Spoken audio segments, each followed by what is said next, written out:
Welcome, Argonaut fans, to this week's edition of the Argonaut Weekly. I'm Brenton Gable, joined now with UWF baseball coach Mike Jeffcoat. Coach, you guys got swept for the first time this season against Delta State. Obviously not the outcome that you wanted. What's your general thoughts about the series?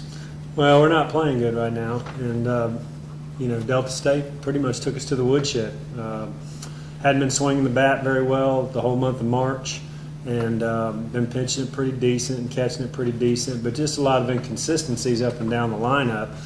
And then finally it culminated yesterday in the first inning with 34 pitchers not being able to throw strikes, and it was kind of a sad moment for us, and got down 9-0 in the first inning. Felt really bad for the position players not even having a chance.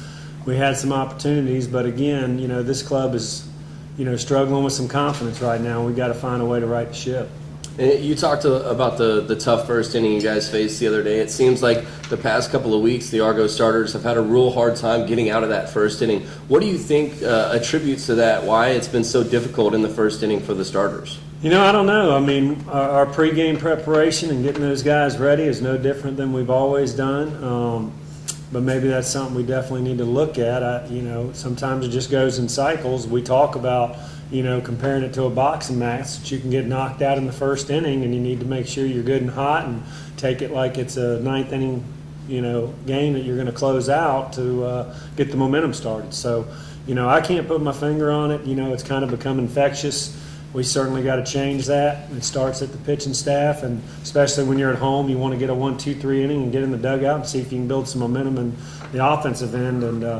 But not a lot of things went our way, and give Delta State credit. They've got a good club. I thought they came in here with something to prove. They played with a lot more energy and passion. And the bottom line is if we hit a batter or we made an error, they made us pay. And Saturday we had some opportunities where they made a few errors, had runners in scoring position, and just could not come up with a big hit. I think we left 12 base runners in the first game, and had a nice ball game going in the second game with a 3-2 lead. And again, the wheels came off. Josh Tansky had done a good job, but then he hit a batter and gave up a few hits, brought in Parker to relieve, and guy chinked the double down the right field line. Next thing you know, we throw it in, it goes into the dugout. 2-base error inside the Parker, 4 runs. And so we've got to figure out a way to stay away from the crooked inning, keep ourselves in the ball game. And the bottom line is we haven't had games where if we're behind, we can come back and win those games. So again, it's a confidence thing that we've got to try to build these guys up and get them ready for this weekend. A couple positives to look at over the weekend, though. Blake Barber has really hit his stride offensively. Going back to last weekend at Christian Brothers, has really been on fire for you guys at the plate. And then Jordan DiLorenzo, he was the fourth guy you guys went to in that first inning in game number 3. Got out of the inning for y'all and then went 8 1/3 shutout inning, struck out I think it was 6 batters. But it was just he was on fire for y'all, and it was big to see the freshman step up when you guys needed him most right there. Talk about those two players and how they're starting to go in the right direction. Well, I challenged Blake a little bit early in the season, about getting after a little more, and he certainly has stepped up, and I've been real proud of his play defensively as well as offensively. He's doing everything that we could ask for him to do down in the 9-hole. Jordan DiLorenzo, going back to maybe some of the things we've got to improve on as a team, he really stepped up as a freshman. He made a big mistake on Saturday in relief and threw a wild pitch and kind of turned his back on the play and didn't help the catcher find the ball, and the runner went from first to third.